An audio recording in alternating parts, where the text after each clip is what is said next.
trends within this field. The last one I have for today is red meat causes heart disease. So this has been pushed heavily for a long time. And now it gets pushed, even though the evidence shows that that's not the case. The actual problem was processed foods, not red meat itself.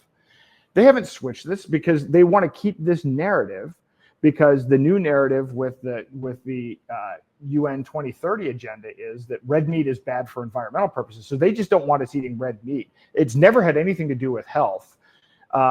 The first spin on this was that it caused heart disease, and now they're not even going to state that it's about health issues. They're going to say it's about the environment. They're going to say it's about methane. They're going to say it's about cow farts.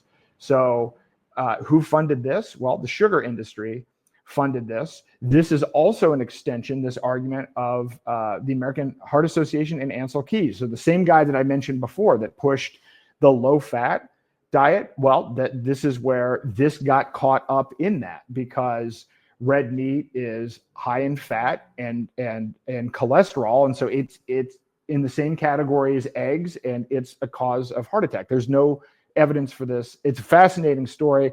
I may even play the parts of an interview in future lectures about kind of the history with this Ansel Keys guy. So, but this Ansel Keys, this stuff goes back decades. This isn't like, oh, so many people are like, oh, well, gee, this just got bad with COVID and Fauci recently. This did not just get bad.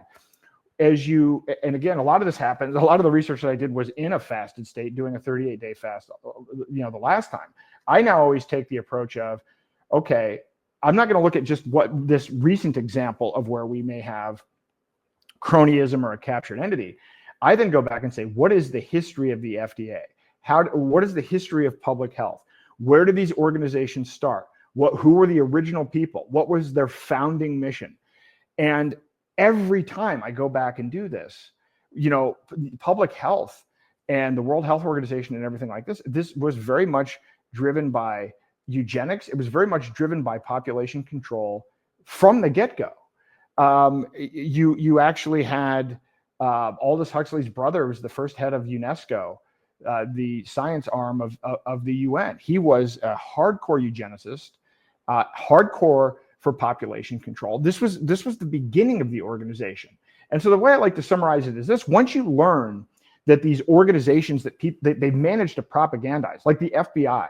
The FBI, it's like the men in gray or men in black or whatever it is that are standing up for our rights. These G-men, and they've had TV shows. I guess they have TV shows on it now. I don't have TV, but I saw that there's like a whole franchise of shows called FBI, and they had them decades ago, even when TV was black and white, glorifying the FBI. When you actually study the FBI, you find out that J. Edgar Hoover, who headed it, was running a blackmail organization, and he himself was being blackmailed by the mafia. That was the beginning of the FBI. Go back and study the history of the CIA, study the history of these organizations. So they started out with bad intent, and then they've had no accountability and no feedback loop. So there's no way these organizations have gotten better. There is no history of an organization that started out with malicious intent with no feedback becoming a useful, fruitful, and productive organization. And so this is true in all of these areas, but it's really true